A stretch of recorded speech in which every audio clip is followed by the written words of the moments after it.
Soya சுக்கா எப்படி செய்யுதுன்னு பார்க்கலாமா? அதுக்கு ஒரு கடாய் எடுத்துக்கோங்க. அதில் ஒரு 10 காஞ்ச மிளகா போட்டிருக்கேன். 1 டேபிள் ஸ்பூன் மிளகு, 1 டேபிள் ஸ்பூன் சோம்பு. இதை எண்ணெய் இல்லாமல் நல்லா செவக்க வறுத்து எடுத்துக்கணும்.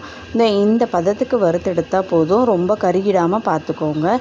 இப்போ இதை நான் பவுட்ரு பண்ணி வச்சாச்சு. அதே கடாயில் நான் தண்ணியை நல்லா கொதிக்க வச்சு தேவையான சோயாவை ஒரு 5 நிமிஷம் அந்த கொதி தண்ணியில் போட்டு வச்சுட்டு புழிஞ்சு எடுத்து தனியாக வச்சுக்கோங்க.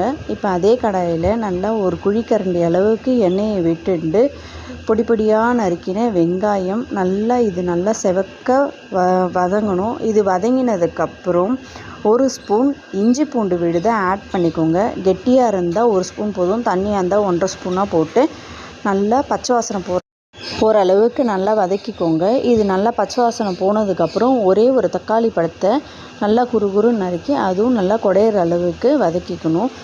இது வதங்கினதுக்கப்புறம் தேவையான அளவு நம்ம உப்பை ஆட் பண்ணிக்கலாம். நீங்கள் கல்லுப்பு போட்டாலும் சரி, தூளுப்பு போட்டாலும் சரி, அது உங்களோட சாய்ஸு. போட்டு நல்லா வதக்கிக்கோங்க. இந்த தக்காளி பழம் சுருளை வதங்கினதுக்கப்புறம் நம்ம புழிஞ்சு வச்ச சோயாவை நல்லா போட்டு ஒன்றோட ஒன்று கலந்து விட்டுக்கோங்க.